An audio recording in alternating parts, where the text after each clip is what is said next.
Shalom Bapak Ibu, Saudara-saudara sekalian. Kita akan belajar kembali firman Tuhan dalam acara yang kita cintai ini, acara Menerima hari ini. Biar saudara semuanya boleh mendapatkan rema dari Tuhan ketika saudara belajar menerima. Mari kita buka terlebih dahulu acara Menerima hari ini dengan doa. Terima kasih Tuhan kalau Tuhan masih memberikan kesempatan untuk kami terus belajar firman Tuhan melalui acara Menerima hari ini. Kami percaya Tuhan pasti akan sangat bermanfaat untuk bisa menambah wawasan pengetahuan teologi kami Tuhan. Kami perlu untuk lebih mengerti lagi tentang hal-hal yang dibahas dalam Alkitab. Untuk itu kami tidak mau Tuhan berhenti untuk belajar firman-Mu melalui acara ini. Terpujilah nama-Mu di dalam nama Tuhan Yesus Kristus. Haleluya. Amin. Shalom Bapak Ibu, Saudara-saudara sekalian. Topik yang akan kita bahas kali ini adalah kaum Selot bagian yang ketiga. Ini adalah bagian yang terakhir pembahasan mengenai kaum Selot. Nah, mari kita akan lihat ini merupakan lanjutan dari bagian yang kedua yang mengupas beberapa pandangan mengenai kaum Selot. Dalam bagian yang kedua kita sudah membahas 4 pandangan mengenai kaum Selot, dan kali ini kita akan membahas 2 pandangan lagi mengenai kaum Selot, yaitu pandangan yang kelima. Menurut Ensiklopedia Alkitab Masa Kini Jilid 2 M-Z karangan J.D. Douglas dan kawan-kawan. Simon kaum Selot merupakan salah seorang dari 12 murid Yesus. Di situ dalam Lukas pasal 6 ayat 15 disebutkan bahwa Simon adalah orang Selot. Juga terdapat dalam Kisah Para Rasul 1 ayat 13. Dalam Matius 10 ayat yang keempat dan Markus 3 ayat 18 dalam Alkitab terjemahan baru juga memakai sebutan orang Selot yang aslinya adalah orang Kana.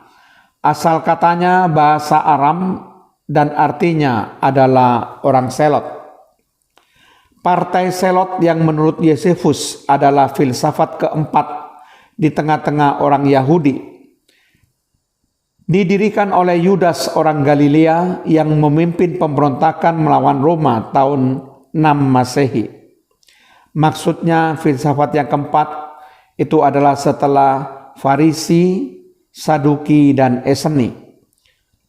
Orang Selot keras menentang penyerahan upeti oleh Israel kepada kaisar kafir dengan alasan hal itu dianggap pengkhianatan terhadap Allah, Raja Israel yang sebenarnya.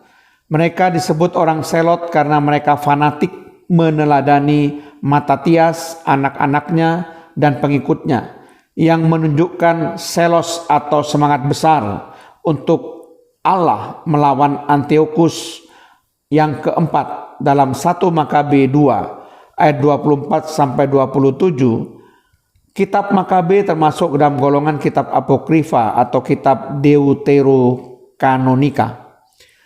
Juga meneladani Pinhas yang menunjukkan semangat besar pada suatu masa kemurtatan. Bisa dilihat di Bilangan 25 ayat yang ke-11, Mazmur 106 ayat 30. Kendati pemberontakan tahun 6 Masehi dibasmi, orang-orang Selot tetap mempertahankan semangat selotisme mereka hingga 60 tahun kemudian. Adanya orang Selot di antara murid Yesus menarik perhatian. Mungkin dia bukan anggota partai politik itu, tetapi beroleh sebutan demikian dari Yesus atau dari temannya sesama rasul karena semangatnya. Selot juga bisa dikaitkan dengan selous yang artinya bersemangat. Kerabat Yudas, orang Galilea itu tetap memimpin orang-orang Selot. Salah seorang anaknya, Menahem, berusaha memimpin pemberontakan anti Roma pada tahun 66 Masehi. Orang-orang Selot sangat aktif selama perang ini, dan Masada, kubu pertahanan mereka yang terakhir, baru menyerah pada tahun 73 Masehi. Orang-orang Yahudi nasionalis yang tetap dirasuki semangat perang yang sama pada tahun-tahun pertengahan abad pertama Masehi mempersenjatai diri mereka dengan belati tersembunyi. Dengan kilat dan di luar dugaan mereka akan menghabisi orang yang dianggap musuh bangsa. Ke-4.000 pengacau bersenjata dalam Kisah Para Rasul 21 ayat 38. Dalam bahasa Yunani disebut sikarioi, atau orang-orang berbelati, mungkin adalah orang Selot. Itu pandangan yang kelima. Menurut Ensiklopedia Masa Kini jilid kedua bagian M sampai Z karangan J.D. Douglas dan kawan-kawan. Nah, kita akan melihat pandangan yang keenam, yaitu pandangan yang terakhir mengenai kaum Selot. Menurut Wikipedia Bahasa Indonesia, Ensiklopedia Bebas, orang Selot adalah satu kelompok orang Yahudi pada zaman Yesus Kristus sekitar abad pertama sebelum Masehi sampai abad pertama Masehi, yang disebut Yosefus sebagai sekte keempat selain golongan atau sekte Farisi, Saduki, dan Eseni. Salah satu dari 12 murid utama Yesus Kristus adalah Simon, orang Selot. Menurut sejarawan Flavius Josephus, Yudas yang berasal dari kota Gamala di Galilea, dan Sadok atau Saduk, seorang Farisi, mendirikan kelompok Selot ini. Josephus menyalahkan orang-orang Selot karena menghasut orang-orang muda untuk memberontak, mengatakan bahwa pajak sama saja dengan masuk perbudakan, dan mendorong bangsa Israel untuk memperjuangkan kemerdekaan dari Romawi, seakan-akan ini akan membawa kebahagiaan. Istilah Selot adalah transliterasi kata Yunani Selotes yang artinya penghasut atau pengikut yang giat. Bahasa Inggrisnya adalah silos.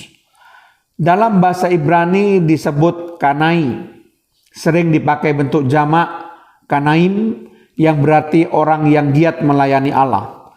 Dalam Alkitab terjemahan Indonesia Lama, Simon orang Selot disebut Simon orang Kanani.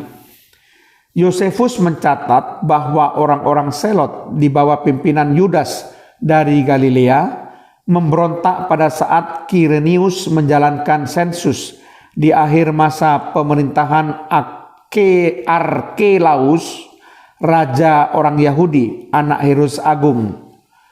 Ini terjadi sekitar tahun 6 Masehi.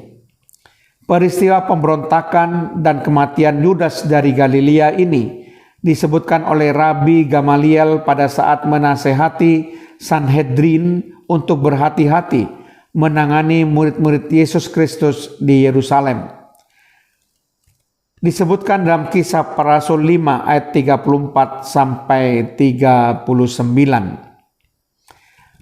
Bapak Ibu Saudara sekalian, kita sudah tuntas membahas mengenai kaum Selot, mulai dari bagian yang pertama, bagian yang kedua, dan bagian yang ketiga yang merupakan bagian yang terakhir.